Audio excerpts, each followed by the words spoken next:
Well, welcome to this video. We're going to talk the tale of two states. One state that cares about public transportation and one state that doesn't. And we're talking about New York versus New Jersey, obviously. And now, I'm against congestion pricing, all right? Because the plan was flawed from the beginning. And our governor kept pushing it until the end when she decided, because of political reasons, at the last minute, to reverse and pause of this program, and because of that, it has left the MTA in a major budget hole. Now, she should have decided to do this much sooner. To do this at the last minute is a very bad decision, but it was flawed from the beginning. Now, New Jersey had a similar funding crisis and decided to do a much more proper way of handling the budget hole. And we're going to first talk about the state that did it right, New Jersey. New Jersey governor signs tax hike for transit in new budget. So this is a new transit fee that would help NJ Transit, which is also hiking fares. All right, so it's still unfortunately raising fares in New Jersey, but we're going to read this article here. It says, New Jersey Governor Phil Murphy late Friday signed a $56.6 billion spending plan and a tax hike on the state's largest corporations to fund public transportation. Now, New York should have done something like this. It would have made a lot more sense. Instead of congestion pricing, which punishes everybody. In New Jersey, they're just making the rich pay it, and that's the way it should be. The tax increase on businesses is among the most closely watched parts of the spending plan, which takes effect July 1st. The new fee would impose an additional 2.5% tax on corporations with over $10 million in profits and would be on top of the state's 9% corporate business tax rate. The proceeds from the new transit fee would help fund New Jersey Transit, which faces a nearly $1 billion funding gap. The new tax comes as the Metropolitan Transportation Authority is left scrambling to find money for its budget after New York's Governor Kathy Hochul abruptly canceled a congestion pricing plan in Manhattan, which was strongly opposed by Murphy because of its effect on New Jersey commuters. The new transit fee would make New Jersey the state with the highest business taxes in the nation. NJ Transit, one of the country's largest transportation networks, has been beleaguered with cancellations and delays during the recent heat wave. It's also raising fares on riders by 15% beginning next week to try stabilizing its finances. Obviously, that fare hike has taken place already. Speaking with reporters about the tax hike on businesses, Murphy said that you don't pull that lever happily. Murphy compared the business tax to fund transportation to the now paused congestion pricing plan in New York City, which would have charged commuters extra for driving into Lower Manhattan. You saw the drama that played out in New York City, in New York State, with the MTA, where they were going to rely on third parties essentially to solve their fiscal challenge in the transit system, he said. All of us committed that we wanted to solve our problems within our four walls, and that's something that's not pain-free. The new tax will sunset after 5 years and is retroactive to profits from the start of 2024. New Jersey had a similar 2.5% surtax for corporations with profits over $1 million that expired at the end of 2023. Business groups have fought that tax increase.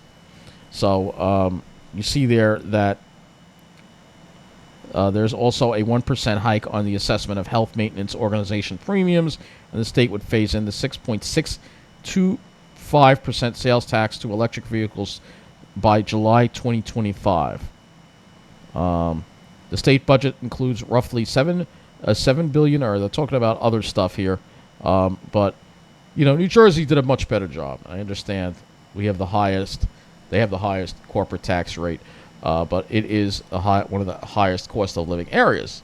Obviously, New York has a lower corporate tax rate, and we have more big corporations here. Don't you think we should be raising that corporate tax rate? This also affects a lot of those Wall Street companies, of course, which we all know Wall Street controls New York. So obviously, in New York, the feds appear blindsided by Hochul's reversal of the congestion pricing. All right, this was done again at the last minute. So I'm going to read to you an article from Newsday, and it talks about how the pause of congestion pricing is going to affect the MTA. And this is going to be a big problem here. Let's see if we can just zoom this in a little bit so you can see this article a little bit better. How do we do that? Always make it hard. I think it's this button here. All right. So here we go.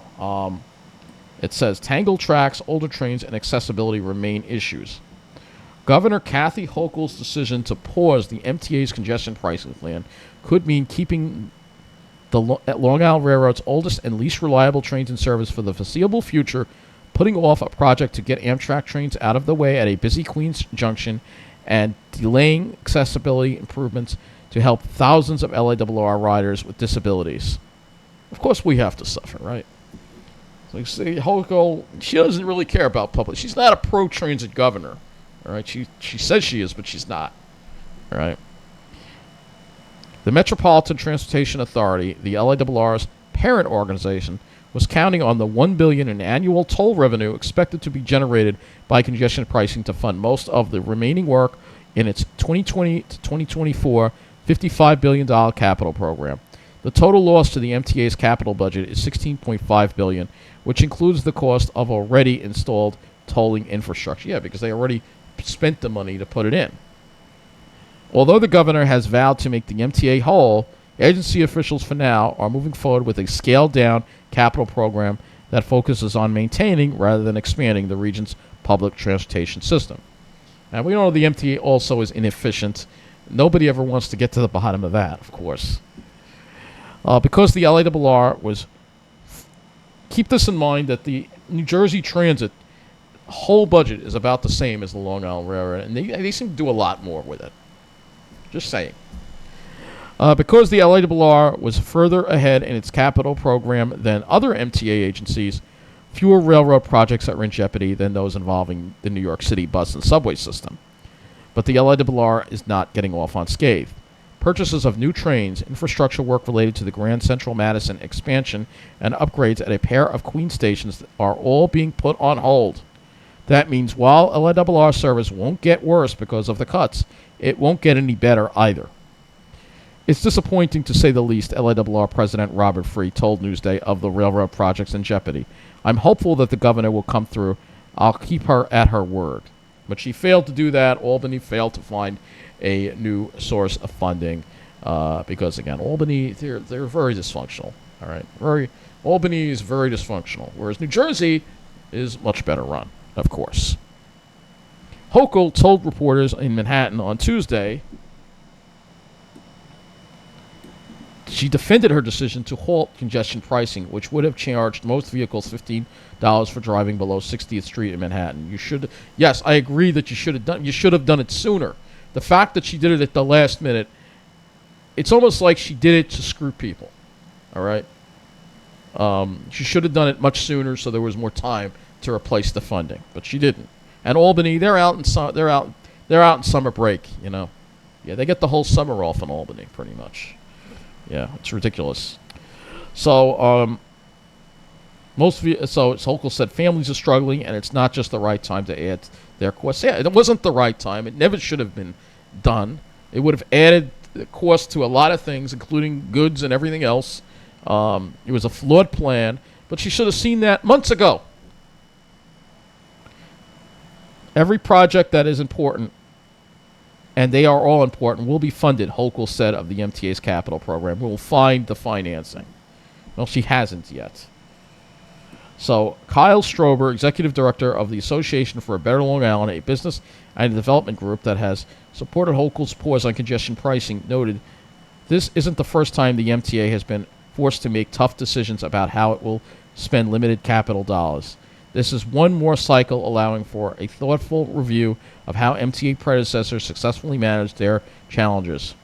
Here's a look at how Hochul's pause will impact Long Island Railroad. So it says new trains.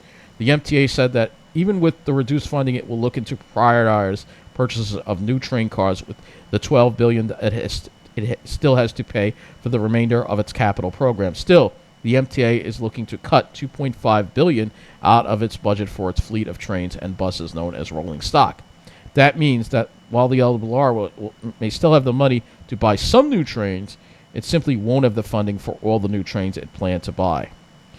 The MTA's original capital plan earmarked $484 million for the purchase of up to 170 new M9A electric train cars, enough to replace the 100 antiquated M3 cars that remain in service and turn 40 years old next year. The LARR already has kept the relic cars in service 8 years longer than anticipated, in part because of delays in the new procurement of new cars and the added service that came with the opening of Grand Central Madison.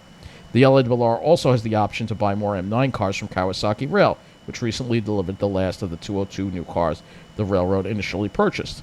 In a report earlier this week, State Controller Thomas DiNapoli said the dependence on the 1980-era cars, which are far less reliable than modern trains, contributed to delays and caused by train problems, rising 31% last year compared with 2019. The report warned that putting off the purchase of new trains could lead to even more train delays. Also up in the air are plans for the LARR to purchase several new diesel trains, which operate wherever the railroad's tracks are not electrified, including throughout most of Suffolk County. And we all know how bad the diesel equipment is, and there have been a lot of problems with them lately. Most of the diesel fleet is more than 25 years old, and that is far more prone to breakdowns than more modern trains. In its most recently published 20-year needs assessment, the MTA noted the diesel fleet is approaching the end of its 30-year useful life. The LARR has also budgeted about $148 million for new dual-mode passenger locomotives that run on both diesel and third rail power, coach cars, and diesel-powered work engines for various kinds of track maintenance, and two-tow broken-down trains. Some of the LARR's work engines date back to the 1970s. Let's can we move this over this way, please? All right, thank you. So, accessibility upgrades. Just days before contractors were set to begin construction work on a $152 million effort to renovate Hollis and Forest Hills LARR stations, the MTA notified contractors that they were hereby directed to stop all work as a result of the congestion pricing pause. So I don't think that's right. I'm sorry. The projects are set. You just do them, man. All right? It's the MTA really wanted this congested pricing, and they're now trying to really hurt people because they didn't get their way. That's also part of it. The projects would have included several upgrades, such as the extension of platforms to accommodate longer trains. But the key goal was to make both stations accessible per ADA. And we all know how bad the MTA is with ADA. Forest Hills, which was built in 1906, was set to get 2 heated ADA-compliant ramps that would have been far less steep than the current ramps and would have automatically melted snow and ice that built upon them. Hollis Station, originally built in the late 1800s, was in line to finally get an elevator installed, along with a new ramp and various other upgrades. And Hollis, we know how bad Hollis is. And it says right here, Charlton D'Souza, president of Passengers United, a rider advocacy group, said even with the loss of the congestion pricing toll revenue, he believes the MTA should prioritize the 2 Queen Station projects. I agree. I totally agree. Dispatchers and controllers know what trains are coming from whenever. All right, it seems like we're missing something here. Where's the last part of the article? Which has already been designed. D'Souza, who opposes congestion pricing, said Hollis, in particular, should move ahead given the station's dilapidated condition. I agree. Yet they're renovating Babylon, all right? But we all know who the MTA gears to. We all know that already. It was an emergency crisis, I would say 4 or 5 years ago, D'Souza said. The MTA has been able to do some patchwork to shore it up, but that's not good enough. The situation should be done immediately. Untangling a junction. So after decades of planning, the MTA's East Side Access last year culminated in the opening of a second Manhattan terminal for the LARR, Grand Central Madison. But there is still work planned as part of an $11 billion project, including a $188 million effort to streamline LARR service into Grand Central by untangling tracks at the busy Harold interlocking in Queens. Amtrak trains currently have to cross over LARR tracks at Harold to enter the East River tunnels leading to Manhattan, forcing LARR trains to stop and wait for them to pass. To resolve this conflict, East Side Access included plans for the creation of a westbound bypass that would have rerouted Amtrak trains through a newly built tunnel at Harold. That work is on hold because of the congestion pricing pause. A spokesman for Amtrak declined to comment on the project's deferral. Bruce Becker, spokesman for the Empire State Passengers Association, an Amtrak rider advocacy group, said that while the delays at Harold caused by the conflict typically are short, they could be compounded once Amtrak begins work on a long-delayed effort to repair Superstorm Sandy damage in 2 of the 4 East River tunnels. That work, scheduled to start this year, will require taking each of the tunnels out of service for an extended period. Dispatchers and controllers know what trains are coming and from whichever direction and where they need to go, but it does slow down service, and it does certainly present congestion.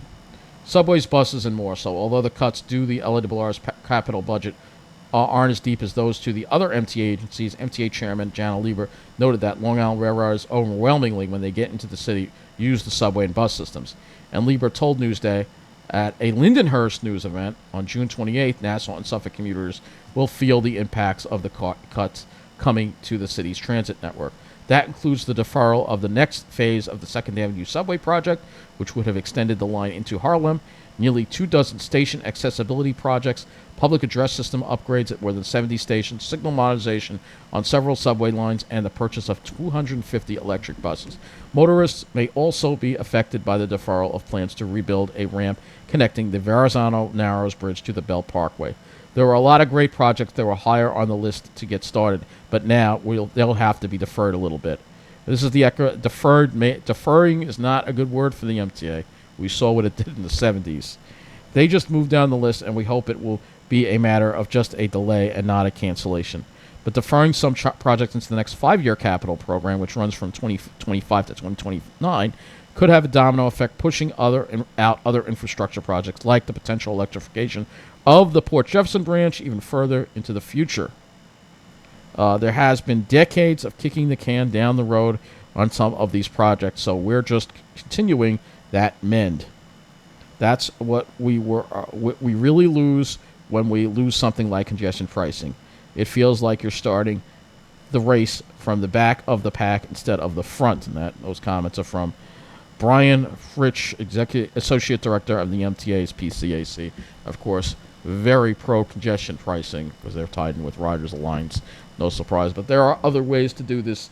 Let's do what New Jersey did, all right? I think that's the way to go. You know, we have Wall Street making millions and millions of dollars probably every month. A little more of that should go to funding the MTA. New Jersey had the right idea with this kind of corporate tax. But New York, well, we have a governor that's a corporate Wall Street. She's a Wall Street governor. And she doesn't want. She has failed so far to fix this mess that she created by canceling congestion pricing at the last moment. It should never. Like I said, I'm against congestion pricing. It should never have been pushed this far. But the fact is, it went so far, and to do it at the last minute, it was really a disaster. And she should have known that. But she's a lousy governor. We know that already. Whereas Phil Murphy, on the other hand, is a much better governor. Probably one of the best governors in the country.